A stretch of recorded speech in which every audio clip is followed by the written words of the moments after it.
waanu bahliyoobo waxa ka jira iyo siyaasad xumada iyo magaranaysa dhibaatada taala ayaa runtii dad badan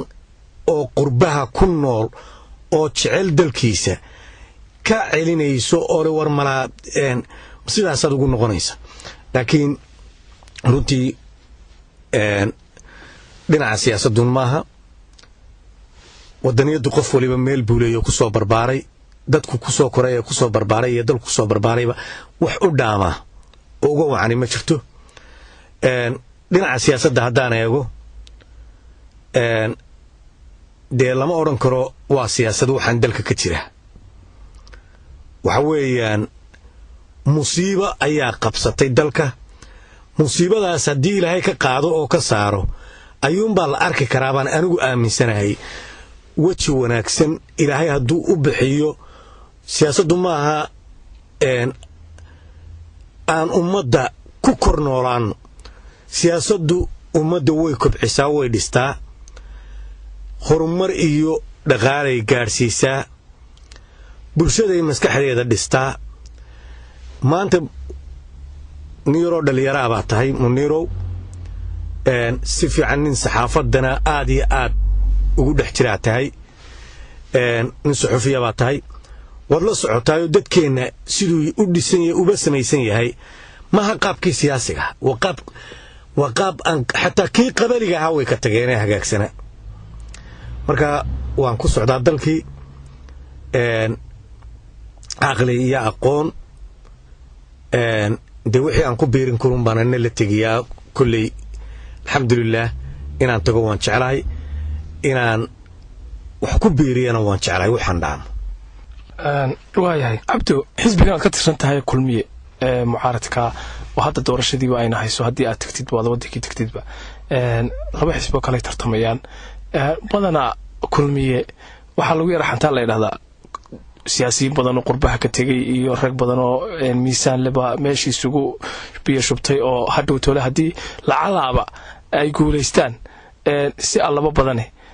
waxaanoo raggii way istarayeenayaanoo free bay ka baxday adigu markaa maslada culayskii siyaasiga ahaa ee meesha sii jiray nin kasii culaysinayaato maadaama cabdo ayaroo siyaasi weynoo in badan siyaasadda weliba ta somalilan faraha ka yara qaado in badan qurba joog ahaa markuu imika haddana meesha ku biiro arrintaasi kabtigaasi ma yeeran jiraaye laydinku yara xantaa la leeyahay xusbiga kulmiye waa xusbi runtii dad badan oo aqoon leh oo garaad fiican leh oo wataniyiinihii ay isugu tageen waana iskaashanayaan filimaayo kolley qofku dee qofba waxba u leeyaho qof waliba waxa uu la soo baxo ee bulshadiisa uu kala soo dhex baxo ayuunbuu yeelanaya runtii horta haddaan tago rag badan oo aqoon leh rag badan oo cilmi leh rag badan oo garaad fiican leh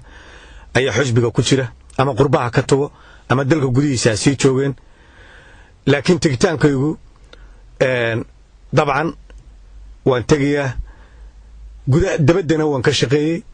xusbigana raggii bilaabay baan ka mid ahaa la bilaabay dabadda kala bilaabay in badanna dabadda waan ka mid ahaayo waan kala shaqaynayo hawlihiisa iyo horumarintiisa iyo wax badan baan ka qabto dee kala shaqaynayay dabcan haddaan tago oo aan dalka tago dee nin waliba wuxuu goostaa buu leeyahy nin waliba miisaankiisa iyo shaqadiisa iyo kartidiisa ayuu yeelanaya oo aniguna dee nin ka damacla ma ihi waan doonaya wixii malihii nina boosuu leeyahay ka riixi maayo laakiin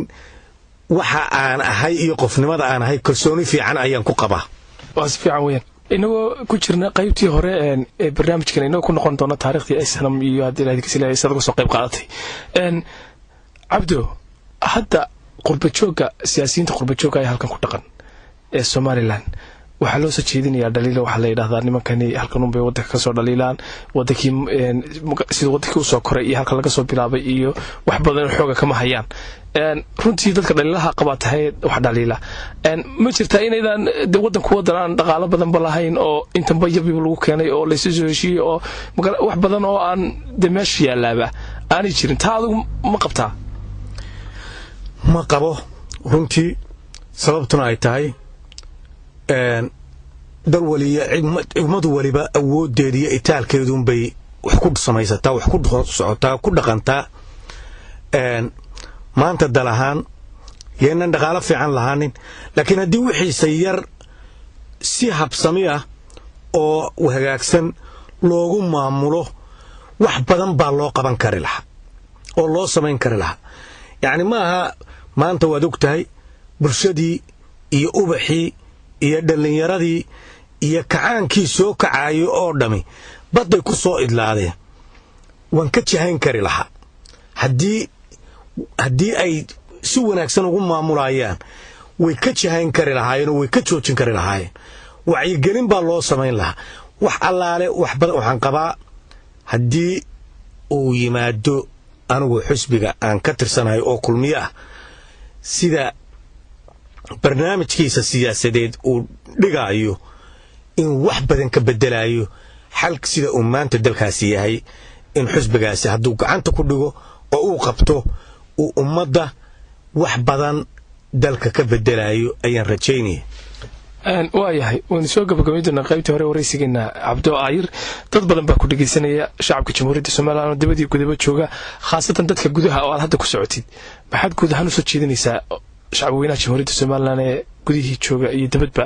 khaasatan gudihii aad imika ku socotay adigu hadda safar aad u sii jihaysan tahay waxaan odhan lahaa horta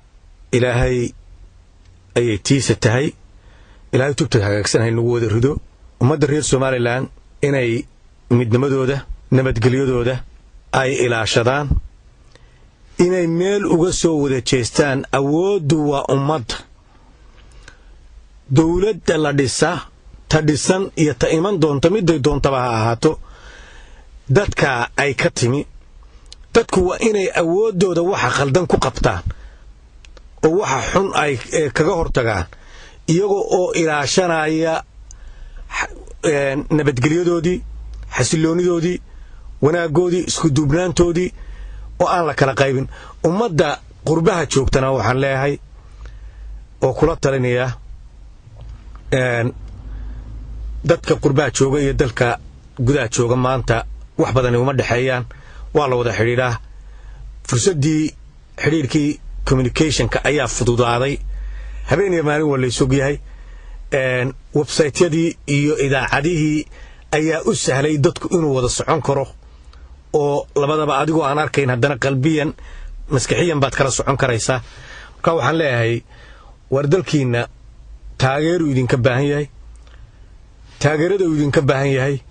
qurbajooga uga baahan yahay waxa weeyaan waa mid dhaqaale waa mid aqooneed in wax loo soo barto oo dalkii loo soo hiloobo oo aqoon iyo cilmi iyo dhaqaale waxaad haysaanba aad isagii gelisaan ayaa maanta laydinka baahan yahay aad iyo aad baad umahadsantahay cabdo aayir qaybtii hore barnaamijkeena intaasna kusoo gabagabaynaynaa aad iyo aad baad cabdo umahadsantahay idinkaa mudan asalaamu calaykum waraxmatullahi wabarakaatu intaa waxaa inoogu dhan dhegaystayaal waraysigii aan gaarka ahaa ee aan la yeelanay siyaasiga cabdo aayir oo ka mid ah siyaasiyiinta jamhuuriyadda somalilan haddana ka tirsan xisbiga mucaaradka ee kulmiye oo nagu soo booqday xafiiska shabakadda harwanaag news ay ku leedahay waddanka ingiriiska intaynu barnaamijka mid lamida ku kulmi doono anigoo munir axmed cigaala oo idinkaga tegaya sidaa iyo nabadgelyo السلام عليكم وعليكم السلام السلام عليكم وعليكم السلام السلام عليكم وعليكم السلام السلام عليكم وعليكم السلام From the horn to the cove I stroll The streets are paved with my soul Nomadic by nature on a road I've seen and heard it all Dressed like a Barbie doll A mom is still having a ball Sister on a collect call Selling in a Dubai mall Assalamu alaikum Wa alaikum assalam